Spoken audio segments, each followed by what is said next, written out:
नमस्कार मंडळी, तुम्हा सर्वांचं आपल्या श्री महालक्ष्मी या चॅनेलमध्ये खूप खूप स्वागत आहे. तर आज आपण आपला व्हिडिओ गुरुचरित्र पारायणावरती असणार आहे. कारण गुरुचरित्र पारायण हे सगळ्यात महत्त्वाचं पारायण आहे आणि हे केलं ना की माणसाचं जीवन अगदी सार्थक होत असतं. माणसाच्या जीवनात कितीही अडीअडचणी असू द्या, तुमचे पितृदोष असू द्या, तुमचा वास्तुदोष असू द्यात, कोणतेही ग्रहमान तुमचे जरी फिरलं असेल किंवा तुमचे ग्रह दोष असतील ना, त्याचा सर्वात महत्त्वाचा उपाय म्हणजे हे गुरुचरित्र पारायण. या पारायणामुळे खूप जणांचे आयुष्य बदललेले आहेत. एवढी वाईट परिस्थितीतून लोक बाहेर आलेले आहेत या पारायणातून. एवढे लोकांचे अनुभव आहेत. त्यामुळे मी सर्वांना विनंती करणार आहे की तुम्ही देखील यावर्षी डिसेंबर महिन्यात 9 तारखेला गुरुचरित्र पारायण चालू होणार आहे. तर तुम्ही सर्वांनी या पारायणाला तुमच्या घरामध्ये चालू करा. काही लोक हे पारायण मठामध्ये किंवा आपल्या स्वामी केंद्रात चालू करतात, तेही चांगलं आहे. पण त्यामुळे काय होतं ना, आपल्या घरातले जे दोष आहेत ते या पारायण आपण घरामध्ये, हा जो ग्रंथ आहे तो घरामध्ये आपण वाचल्यानंतर त्यातून एक सकारात्मकता ऊर्जा निर्माण निघत असते बाहेर, ती आपल्या घरामध्ये पसरत असते आणि आपल्या घरामध्ये लक्ष्मीचा प्रवेश होत असतो. श्री गुरुदेवांचं आगमन आपल्या त्यामुळे घरात होत असतं. कारण त्या पोथीमध्ये सुद्धा सांगितलेलं आहे की जिथे आपण गुरुचरित्र पारायण करतो ना, तिथे ह्या 7 दिवसामध्ये आपण जेव्हा वाचायला बसतो तेव्हा श्री गुरूंची स्वारी आपल्या घरी नक्की होत असते. श्री स्वामी समर्थ आपल्या घरी नक्की येत असतात. त्यांच्यासाठी आपण एक आसन देखील टाकत असतो पाटाच्या बाजूला. त्यामुळे त्यांचं जर आगमन आपल्या घरी होत असेल तर ह्याच्यापेक्षा भाग्याची कोणती गोष्ट आपल्यासाठी असेल. त्यामुळे मी सर्वांना अशी विनंती करेल की तुम्ही हे पारायण आहे ना तुमच्या घरात चालू करा. तुमच्या घरी तुम्ही 7 दिवस तुम्हाला नॉनव्हेज खायचं नाही आहे, घरामध्ये तुम्हाला कोणत्याही प्रकारचा दारू वगैरे घरामध्ये कोणी पिणार नाही याची तुम्हाला दक्षता घ्यायची आहे. फक्त 7 दिवसच आहे, यासाठी काही खर्च नाही आहे किंवा काही नाही आहे. गुरुचरित्र ग्रंथ हा तुम्ही जर अजूनही आणला नसेल तर तो लवकरात लवकर तुम्ही घरी घेऊन या आणि यावर्षीचा पारायण नक्की करा. त्यामुळे तुम्हाला नक्की तुमच्या जीवनात देखील चांगले अनुभव येत असतात आणि इतरांनाही ज्यांच्याकडे खूप संकटे आहेत किंवा ज्या काही माता भगिनी आहेत किंवा अजून तुमच्या रिलेटिव्हमध्ये कोणी असेल त्यांच्याकडे खूप प्रॉब्लेम चालू असतील तर अशांनाही तुम्ही मदत करा. त्यामुळे सुद्धा दुसऱ्याला मदत केल्यामुळे देखील किंवा दुसऱ्यांना स्वामी चरित्राबद्दल, गुरुचरित्राबद्दल जेव्हा आपण माहिती देत असतो तेव्हा कुठे ना कुठे आपण स्वामी सेवेचं एक कामच करत असतो. त्यामुळे त्यातूनही आपल्याला पुण्य प्राप्त होत असतं. त्यामुळे असंही माहिती तुम्ही अशा अजून पुढे कोणालाही देऊ शकता आणि त्यांनाही तुम्ही प्रोत्साहन करू शकता की तुम्ही देखील गुरुचरित्र पारायण नक्की आवर्जून करा. गुरुचरित्र पारायणामध्ये असं काही एवढं भीती वाटण्यासारखं नाही आहे किंवा खूप अवघड आहे असं काही नाही. ज्यांच्या मनात असतं ना त्यांच्यासाठी हे अगदी साध्य होत असतं.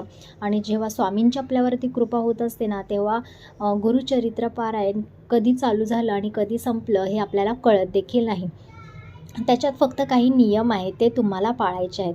म्हणजे गुरुचरित्र ज्या दिवशी तुम्ही चालू करणार त्याच्या आदल्या दिवशी तुम्हाला 4 कुत्र्यांना आणि 1 गाईला तुम्हाला नैवेद्य द्यायचा असतो. गुरुचरित्र पारायण हे बसण्याच्या आधी तुम्हाला तुमच्या जवळच्या स्वामी मठामध्ये किंवा स्वामी मंदिरामध्ये जायचं आहे. तिथे तुम्हाला एक नारळ असेल, खडीसाखर असेल आणि पान सुपारी तुम्हाला स्वामींच्या पुढे ठेवायची आहे आणि स्वामींना तुम्हाला सांगायचं आहे की मी आजपासून किंवा उद्यापासून गुरुचरित्र पारायण हे चालू करत आहे. तर तुमचा आशीर्वाद मला प्राप्त व्हावा आणि माझं जे पारायण आहे निर्विघ्नपणे पार पडावं आणि तुमचं आगमन माझ्या घरी या दिवशी व्हावं असं तुम्हाला त्यांना प्रार्थना करायची आहे. आणि गुरुचरित्र पारायण तुम्हाला चालू करायचं आहे. त्यानंतर गुरुचरित्र पारायण चालू केल्यानंतर तुम्हाला 1 धान्य खायचं असतं. तुम्ही उपवास त्या दिवशी केला नाही तरी चालेल. तुम्ही सकाळ संध्याकाळ जेवण करायचं आहे, पण तुम्हाला 1 धान्य खायचं आहे. म्हणजे जे तुम्ही पहिल्या दिवशी खाणार तेच तुम्हाला रोज खायचं आहे. 1 धान्य म्हणजे काय असतं, जर तुम्ही चपाती खाणार तर तुम्हाला चपातीच खायची असेल, भाकरी खायची आहे तर तुम्ही 7 दिवस भाकरी खायची, अशा पद्धतीनं. आणि जो स्वामींना नैवेद्य आवडतो, जो गुरुचरित्रामध्ये आपण नैवेद्य दाखवतो, घेवड्याची शेंग, हा नैवेद्य तुम्हाला दररोज स्वामींसाठी किंवा आपल्या गुरुदत्तांसाठी तुम्हाला दाखवायचा आहे. तुम्ही रोज वेगवेगळा नैवेद्य केला तरी चालेल, काही हरकत नाही. त्यानंतर तुम्हाला तुम्ही कोणाच्या घरी जायचं नाही या 7 दिवसामध्ये किंवा कोणाच्या अन्न तुम्हाला खायचं नाही. त्यामुळे आपल्याला खूप मोठे दोष लागत असतात. किंवा जर तुम्ही कुठे बाहेर मार्केटमध्ये वगैरे गेला तर तुम्ही घरी आल्यानंतर किंवा आपल्या घरात कोणीही बाहेर गेलं असेल आणि घरात आल्यानंतर तुम्हाला स्वच्छ हातपाय धुवायचे आहेत, सगळीकडे गोमूत्र शिंपडायचं आहे. तुम्हाला या दिवशी स्वच्छतेचं खूप महत्त्व ठेवलं पाहिजे, कारण श्री गुरुदत्तांना अस्वच्छता बिलकुल आवडत नाही. त्यांना अशा ठिकाणी ते राहत नाहीत किंवा येत देखील नाहीत. त्यामुळे या गोष्टीचा तुम्हाला खूप विचार करून या गोष्टी केल्या पाहिजेत. खूप लक्षात ठेवून या गोष्टी तुम्हाला करायच्या आहेत, की बाहेरून कोणी आलं, एव्हाना तुमची शाळेतून देखील जरी मुलं घरी आली तरी त्यांना हातपाय तोंड धुवून मगच त्यांना जिथं स्वामींचं पारायण केलं आहे त्या रूममध्ये जायला सांगा. किंवा रोज पारायण वाचायच्या आधी तुम्हाला सगळीकडे गोमूत्र शिंपडायचं आहे. नंतर तुम्ही देवघरामध्ये जिथं तुम्ही पारायण केले तिथं तुम्ही आरतीला पूजेला सर्वांनी बसायचं आहे. या जर छोट्या छोट्या गोष्टी आहेत त्या जर तुम्ही पाळल्या ना तर बघा तुम्ही तुमचं नक्कीच जे पारायण केले ना त्याचं पूर्ण फळ तुम्हाला भेटत असतं. आणि स्वामी किंवा आपले गुरुदत्त महाराज आपल्यासाठी ते आपलं नक्की आपल्याला फळ देत असतात. दुसरं असं म्हणजे की पारायण कधी वाचावं, तर पारायण हे सकाळी ब्रह्ममुहूर्तावरती वाचलं जातं, हे अगदी शुभ मानलं जातं. पण तुम्हाला जर एवढ्या लवकर उठून वाचणं शक्य नसेल तर तुम्ही दिवसभर कधीही वाचू शकता. पण दुपारी 12 ते 12:30 या टाईममध्ये तुम्हाला ते वाचायचं नाही, कारण ती असते गुरु महाराजांच्या भिक्षेची वेळ असते. आणि दुसरं म्हणजे तुम्हाला 3:30 नंतर किंवा 3 नंतर जेव्हा उतरता टाईम चालू होतो तेव्हा तुम्हाला गुरुचरित्र हे वाचायचं नसतं. गुरुचरित्रामध्ये काही नियम आहेत ते तुम्हाला पाळायचे असतात. जसं की दुसऱ्यांच्या घरचं अन्न तुम्हाला खायचं नाही आहे, पण दुसऱ्याच्या हातचं अन्न खायचं नाही आहे. पण तुमची आई, बहीण, पत्नी यांच्या हातचं तुम्ही अन्न खाऊ शकता. इतर कोणाच्याही हातचं अन्न तुम्ही खाणं वर्ज्य आहे.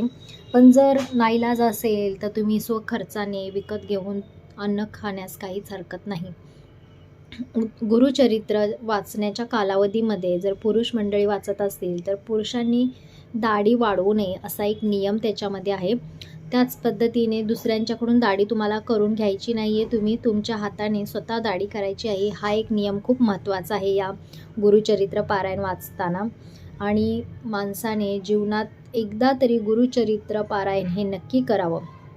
श्री गुरुचरित्र वाचण्याच्या कालावधीमध्ये जर तुमच्या घरातल्यांचं कोणाचं सुतक तुम्हाला आलं असेल तर तुम्ही अंत्यविधीस जाऊ नये असं या गुरुचरित्रामध्ये सांगितलेलं आहे.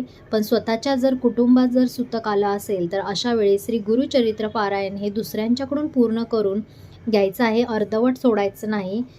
वेळोवेळी गोमूत्र तुम्हाला शिंपडून हे गुरुचरित्र पारायण तुम्हाला करायचं आहे. जर गुरुचरित्र हे तुमच्या घरात पारायण बसलं असेल आणि कोणाच्या अंत्यविधीस जाणं तुम्हाला खूप गरजेचं असेल तर तिथून आल्यानंतर घरातल्या व्यक्तीला बाहेरच पायावरती पाणी घेऊन मगच आत घ्यायचं आहे. त्याला पहिल्यांदा तुम्हाला स्नान करायला लावायचं आहे. त्याची जी कपडे आहेत ते पूर्ण पाण्याने भिजवल्यानंतर त्या व्यक्तीला गंगाजल टाकून स्नान करायला सांगायचं आहे. आणि नंतर तुमच्या घरामध्ये सगळीकडे तुम्हाला गोमूत्र शिंपडायचं आहे.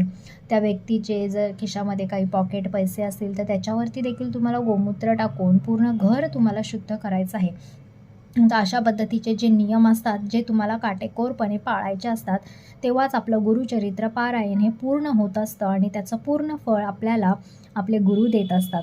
तर संध्याकाळ आपल्याला गुरुचरित्रामध्ये पारायण चालू असताना श्री स्वामी समर्थ असतील, आपले श्री गुरुदेव दत्त असतील आणि आपली जी गुरुचरित्रांची पोथी असेल, आपले घरातले देव देखील तेवढेच इम्पॉर्टंट आहेत. या दिवसामध्ये आपले त्यांचीही नित्य नियमाने आपली जी नित्यसेवा आहे ती करायची आहे, ती चुकवायची नाही. आणि या सर्वांना आपल्याला सकाळ संध्याकाळ नैवेद्य तुम्हाला या दिवसामध्ये दाखवायचं आहे. त्यानंतर तुम्हाला झोपण्यापूर्वी विष्णू सहस्त्रनाम यांचं पठण तुम्हाला करायचं आहे. जर आपल्या दिवसभरात जर आपल्याकडून काही चूक झाली असेल तर त्याची माफी म्हणून आपल्याला विष्णू सहस्त्रनाम हे तुम्हाला वाचायचं आहे. आणि रोज सकाळ संध्याकाळ तुम्हाला श्री गुरुदेवांची, श्री स्वामी समर्थांची आरती तुम्हाला करायची आहे. तर असे नियम जर तुम्ही पाळले तर नक्कीच तुमच्या घरामध्ये श्री गुरुदेव दत्तांचं आगमन होणार आहे आणि तुमची जी काही मनोकामना आहे, इच्छा आहे ती नक्कीच पूर्ण होणार आहेत. पण हे नियम तुम्हाला काटेकोरपणे पाळायचेच आहे, त्यामुळे आपल्याला त्याचा फायदा होत असतो. तर यावर्षीचं गुरुचरित्र पारायण हे नक्की तुम्ही करा आणि त्याचा अनुभव तुम्ही नक्की. ती आजची गुरुचरित्र पारायणाबद्दलची माहिती. ही जर माहिती तुम्हाला आवडली असेल तर आपल्या या व्हिडिओला लाईक करायला विसरू नका.